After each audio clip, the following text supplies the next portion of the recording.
Oliver Phelps, ladies and gentlemen.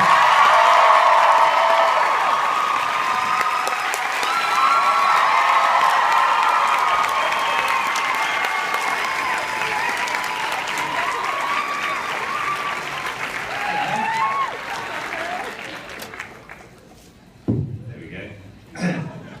Hi everyone. Yes, hello. Oh, hey, all right, mic's on.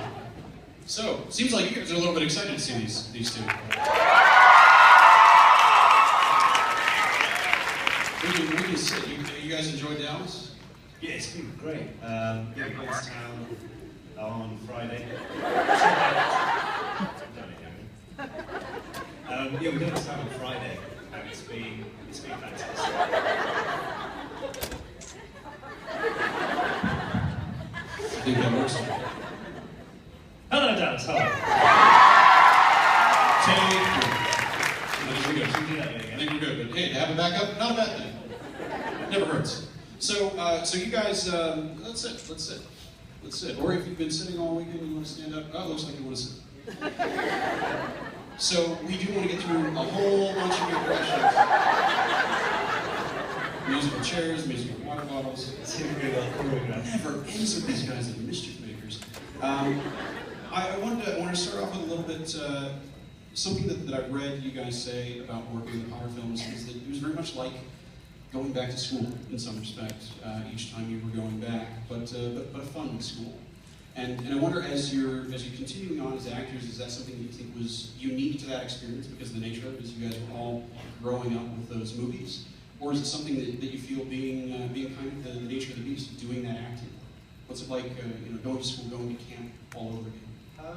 Yeah, I mean, I think doing the film, Potter films is a unique experience entirely because most of the casts were exactly the same throughout.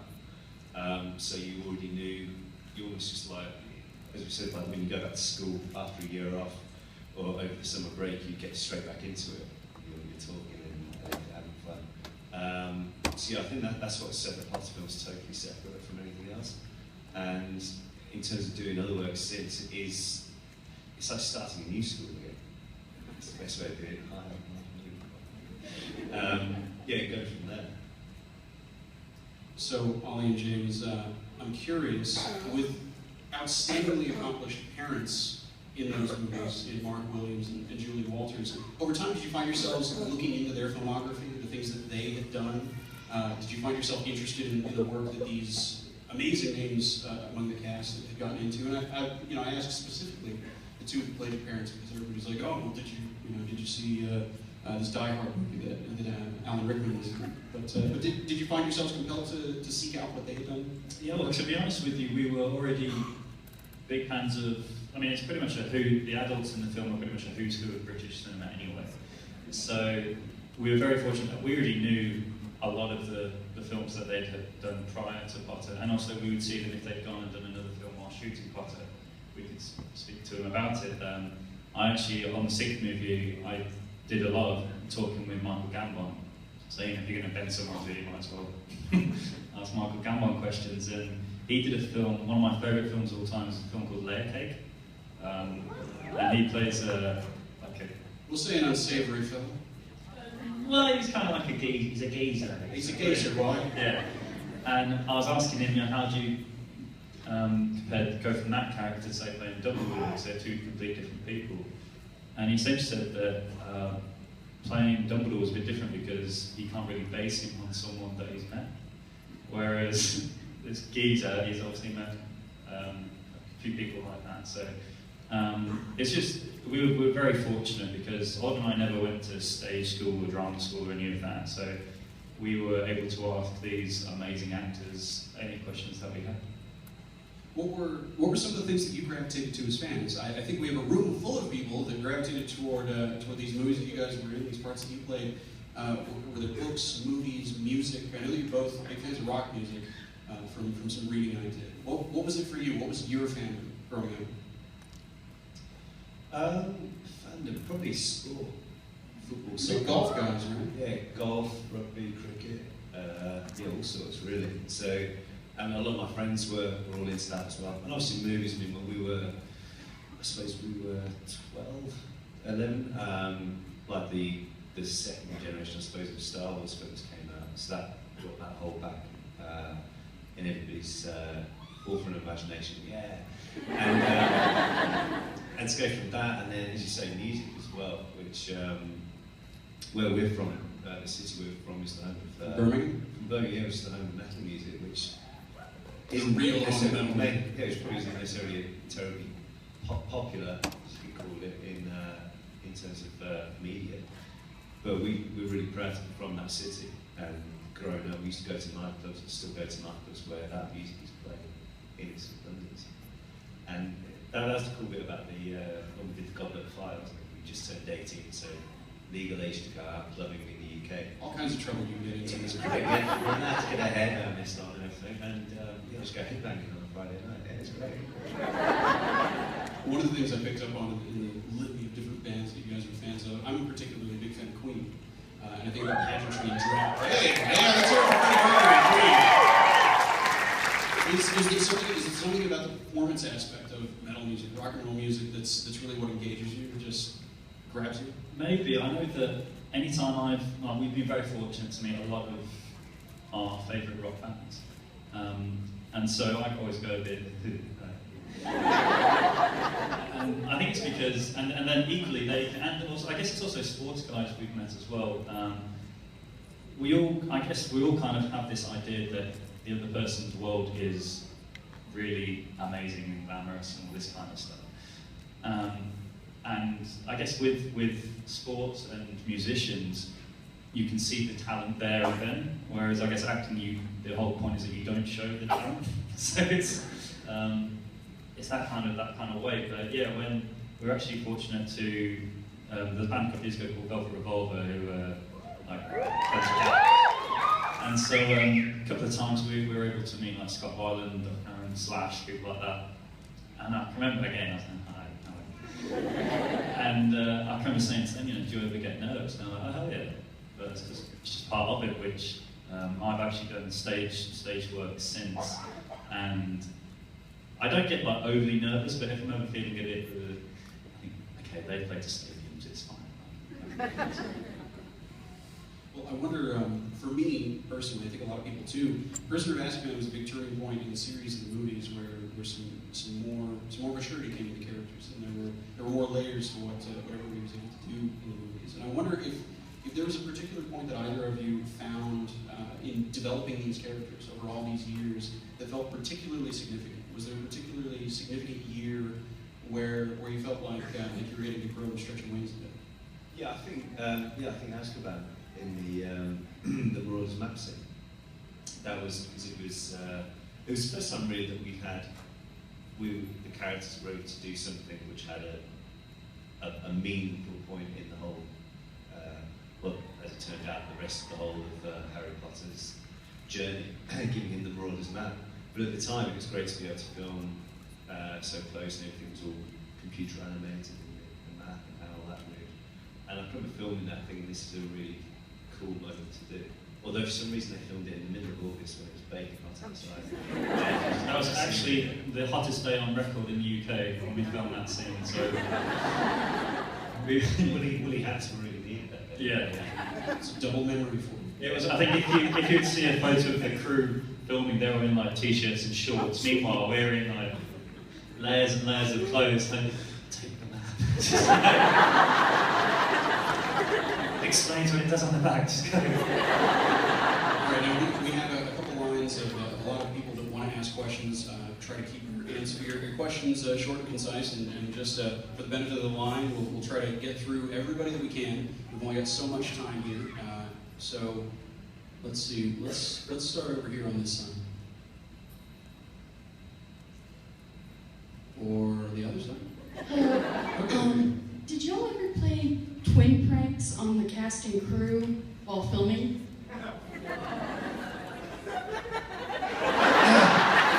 Now that was either a look of I gotta remember, or should I say something? It's definitely the latter.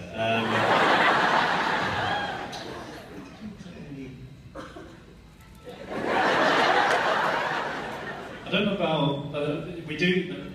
Don't get us wrong, we did play quite a few pranks pranks when we were filming, but not necessarily switching who was who, because that's too easy. One prank I have done on my brother a few times is signing my hotel room check ticket. But I did get some good revenge. We were at a charity auction last year, and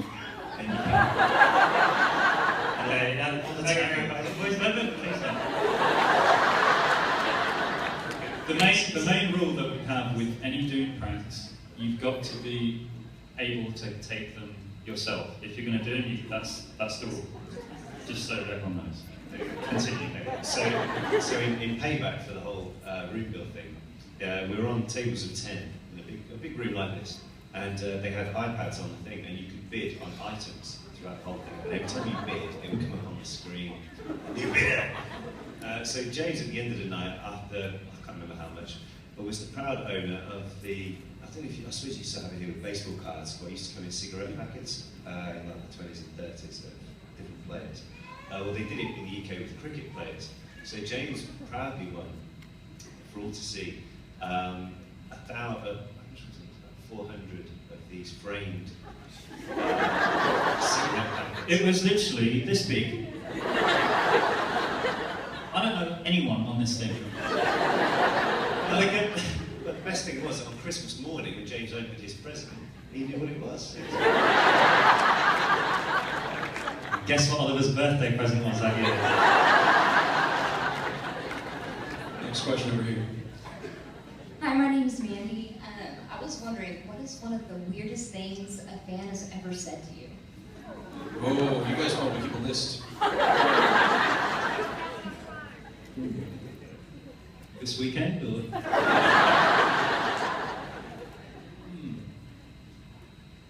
I don't know, really. How are the fans? The only reason I say I don't know is because genuinely the Potter fan base, compared to what we speak with other guys who are in Star Wars or Star Trek or that kind of stuff, generally the Potter fans seem very respectful of you. It's not kind of just sign that and go. They're all they want to engage with you and be very, just have a chat, and there's no real awkwardness, I guess. So yeah, we're quite lucky in that regard. Next question. During shooting, what was your favorite and least favorite scene for you? Favourite scene was the. I mean, are we okay for spoilers? Everybody in this room? I just want to check. Favourite scene was on the Yule Ball scene in the Goblet of Fire. That was brilliant. Mainly because we had a load of like dance training as well before that, which was a shame we didn't get to see more of it in the film. But like a month building up to it, we all had these suits, and it was the week before Christmas as well, so everyone was in a festive mood anyway. And I always remember that. That was awesome. And least favourite scene, probably a night shoot outside. No, Seven Harry sequence. So I thought what everyone else thought he was going to say then. Thanks, brother.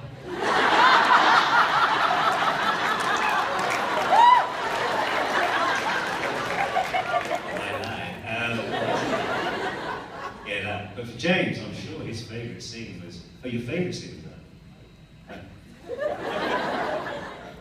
They talk all the time. Yeah, we do. I guess one of the favourite scenes that we did was again in the Goblet of Fire when the Weasleys are on the way to the Quidditch World Cup, and they literally built the whole campsite and everything was going on, like there was fire everywhere when the darkness.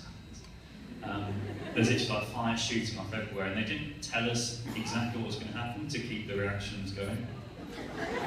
But they had fire marshals standing by just in case anything happened.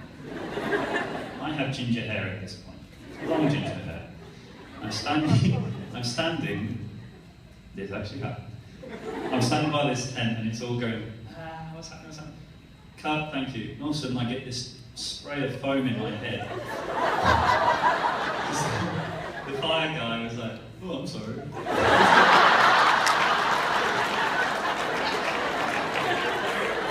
Then in equal measure, I guess that would also be one of my least favourite things. because before we did that, we were told, the director was like, yeah, we want you to put some like face paint on your face to cheer on Ireland. So okay, I was like, well, no, I want a big shamrock on my face. Like, let's do that. We'd filmed this for 2 weeks, so for every day I had to have a shamrock drawn up. And obviously you can't itch or scratch or touch your face when you've got face paint on. So that was kind of sitting on my hands for 2 weeks. Top it off, I got sprayed by a fire. Next question. Okay, if you were a superhero, what would your superhero name be and what would your power be? A lot of options.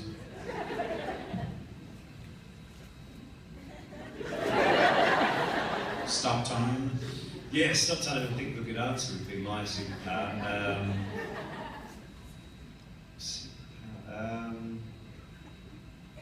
Yeah, probably something like teleportation or something like that. And I'd be called the Q jump. There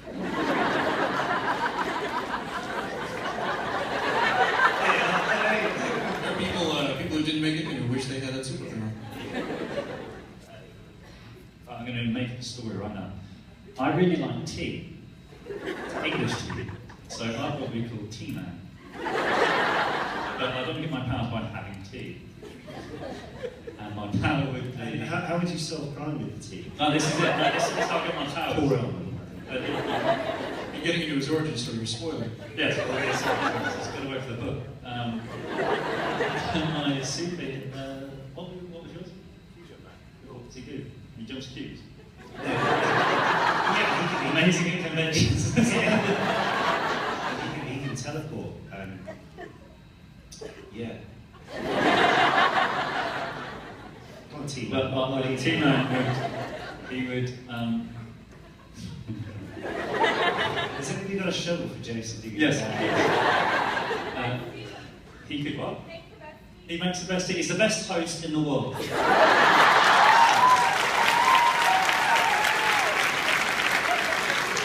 Next question. Hi, I'm Rachel. I just wondered, because JK never really released what Fred and George's Patronuses were, so I was wondering what Patronus you guys would choose. For Fred and George. How would you rewrite Roman? You can. It'll be something, I suppose it'll be something quite jokes, quite jovial, quite mischievous maybe. I hear a lot of people saying foxes. Yeah, foxes. Calm down. Yeah, You're over there. Yeah, a fox. Yeah, and it's ginger as well. So. Next question. Hi. How do the casting directors decide which one of you would be Fred and which one of you would be George? Is it a walk-through match? Yeah, it was actually the read-through for the first film. So, in a sense, all the cast sits in a big room, and all the tables are there, and you read through the script. And it's about 10 minutes before we're due to start, and we saw there was Chris Columbus, David Hayman, Jake Rowley, and Jack Dexter, who's the head casting director in the room. And he said, "Who's Fred and who's George?" And she said, "You're kidding, right?" So she walked round to the room, we saw them talking with each other, and then a minute later she came back and said, "Right, okay, James and Fred, Olivia George." So we like to think they were just recapping notes from a major board meeting they had. But it probably didn't happen that way. Next. Okay, I have twin siblings, or identical twin siblings, so it's not that they're identical twins. They both speak in unison all the time, accidentally. I was wondering how often you do that when you're not acting. Any magical twin stories? No, not really. Yeah, do we speak in unison? Occasionally, maybe when we were younger. I don't know if it's because we're always in the same, like, my theory of it is, like, it doesn't happen all the time, but I guess if you're in the same, pretty much in the same room as someone all your life growing up, you're kind of going to have the same reactions to stuff, and that's kind of where I think that the jumping in on lines, but also I likes to take the shine, as you probably tell. He sabotaged my microphone at the start of this. He was too busy making his tea. Next. Okay. Hi. So what I want to know is, throughout all of the filming of every movie of I can't speak, I'm so sorry, of every Harry Potter movie that you guys did. It's okay, just breathe. Just breathe. Was it hard for you guys to get into character, or are you guys just naturally mischief makers? I don't see a lot of mischief up on the stage. Yeah, it was quite easy, I suppose, because at that age, I suppose what 14-year-old lad isn't up for a laugh and a joke and do anything to get out of doing schoolwork. So yeah, it was quite easy to get into the character set. And that's like our mates at school were all like that. We all have jokes with each other. So it was just, to begin with, just portraying a more enhanced version of yourself, really. And we would have jokes with people on set as well, so just keep it going well. Next. Hi, I wanted to know what cologne you use.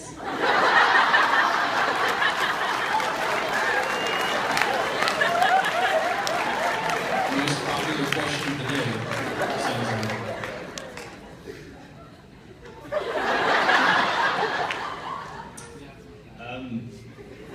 Phelps. Yeah, Phelps. That's Lacoste, I think. Yeah. I've got a duty for on the way here. Yeah, don't answer and get an endorsement deal. Yeah, hold back. Oh, you've done the Phelps. That was it, yeah. With PG tip. English breakfast. Next. Hi, what was both of your reactions when you found out Fred was dying? Spoiler. Yeah, we covered that. We disclaimed it. I've actually told the story, so I apologise for this before. We were in Japan when the final book came out, and I was on the bullet train, and I just got to that particular chapter. Just as I'm literally reading it, and without sounding all arty-farty actor person, it was literally like reading in like a friend of mine had died. It was really, which surprised, that's reading it surprised me, and then I was more surprised by my reaction to reading what had happened, like how I was feeling. I was like, oh. As I'm doing that, this Japanese ticket man came around. I was kind of pointing at me and said something in Japanese, which I assume was, can I see your ticket? And I was kind of like, hang on, I just died. And he was like, no, ticket. I was like, dead. So, it kind of like was a complete whirlwind of emotions in that time, but it was very surprising, but equally it was, in a way it was, I don't want to say cool because it wasn't cool, but it was different for the fact that it kind of affirmed to people that twins aren't always together. They don't have to be together to be individual people. So it was that kind of thing that we know how to describe. How did you feel? I'm glad I just lost an ear.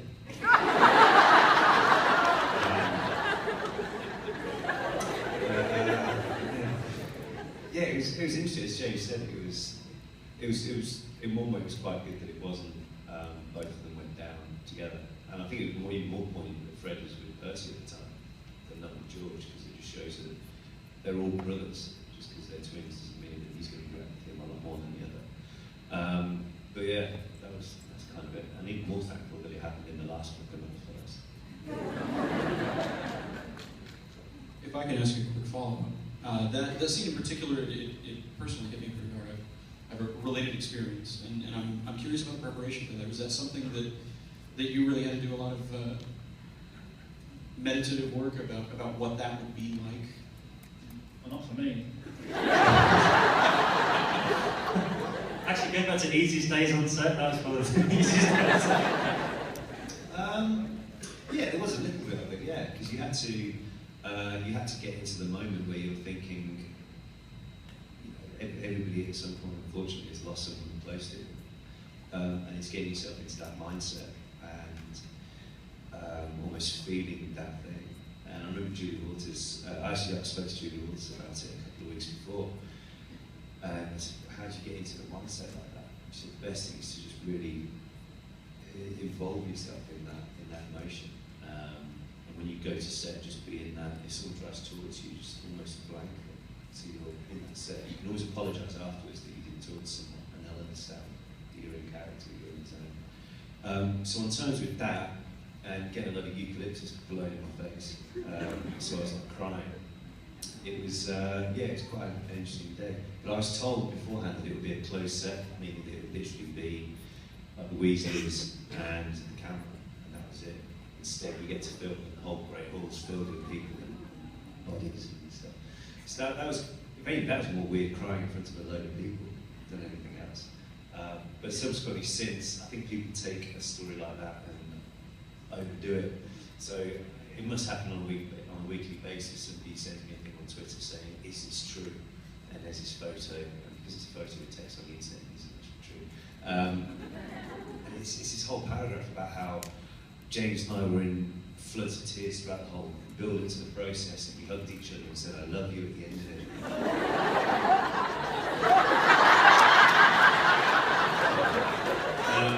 I suppose that's people want it to be as real as possible, and I can kind of get where people make stuff like that up front, because it sounds a hell of a lot friendlier, or a lot more romantic than he fell asleep on the floor and we went into lunch. Well, it's wonderful work either way. Yeah, it wasn't, I've got to be honest, it wasn't a nice day filming it all. It was quite draining doing it. It wasn't let's go for milkshakes after. No, it wasn't that at all. It was it was good when it was done. Anyway, it's good when it was done. It's amazing work. Let's hear it for him.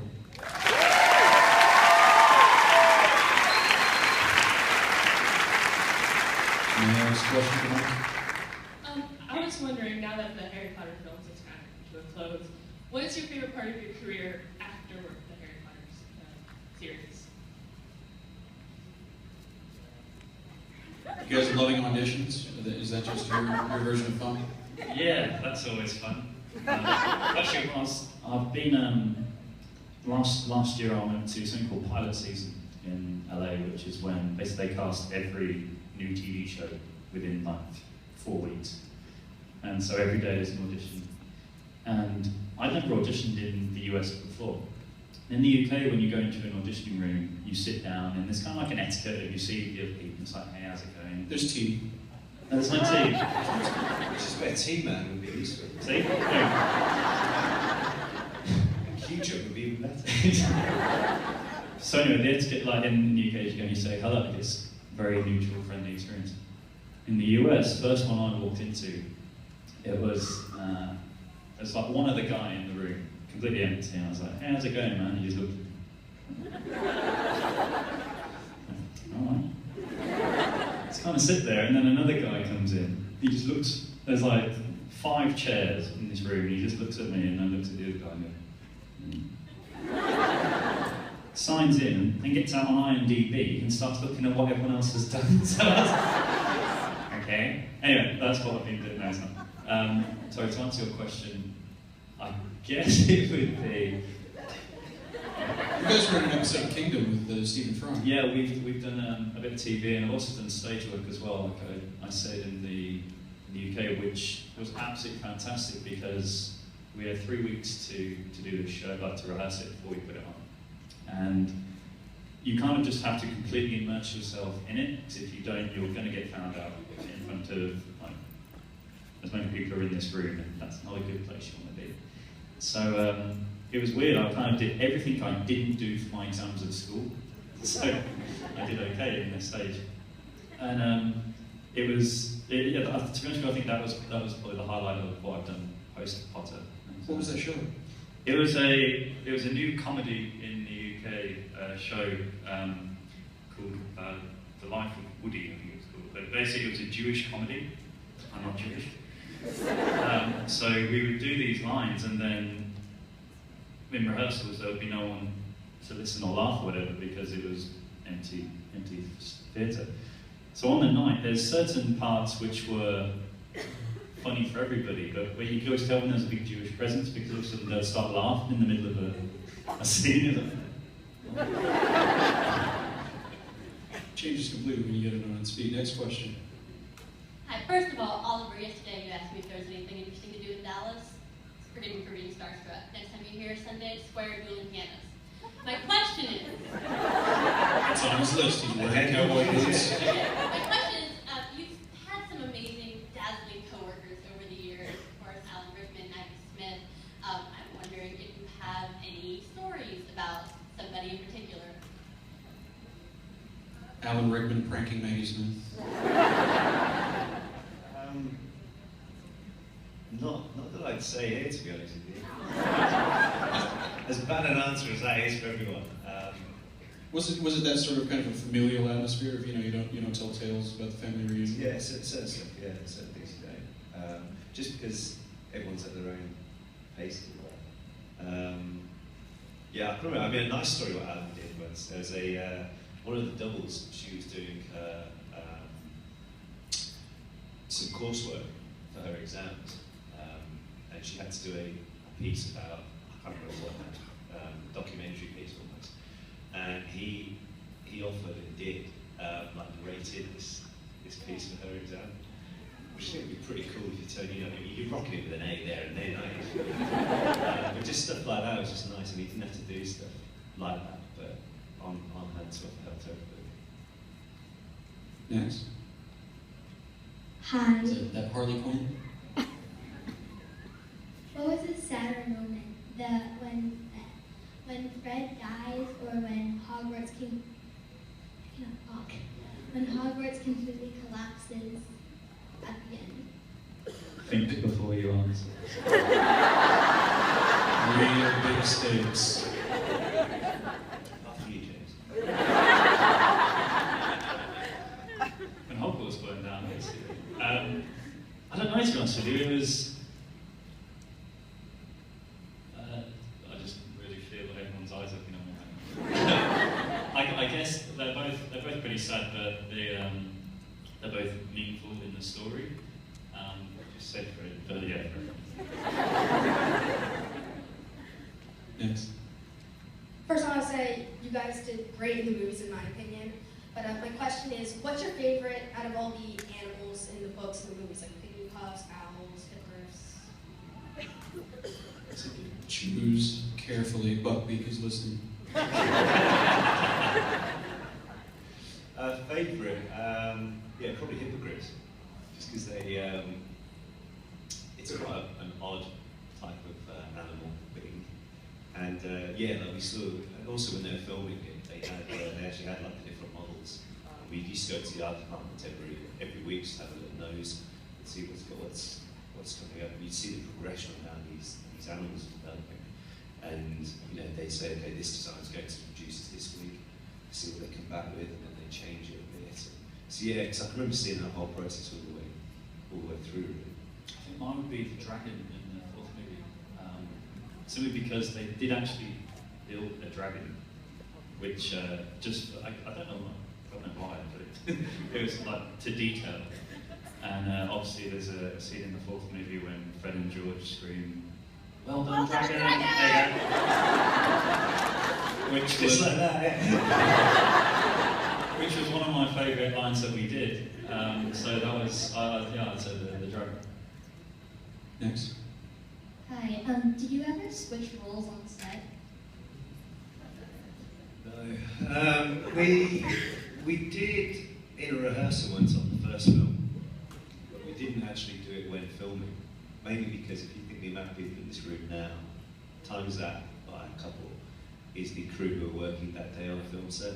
And if you're responsible for everybody working extra, like overtime or having to come in over the weekend because of you messing about, I didn't really want to be part of that. Yeah. But then, as I say, going back to people romanticising about stories, we've read stuff that they've had to reshoot half the film. I think the Chamber of Secrets because we swapped. I mean, Fred and George were dressed exactly the same in this one, so I don't know. Next.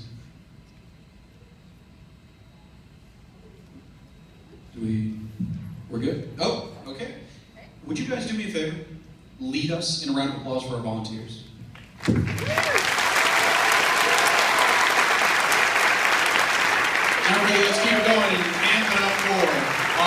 James Phelps.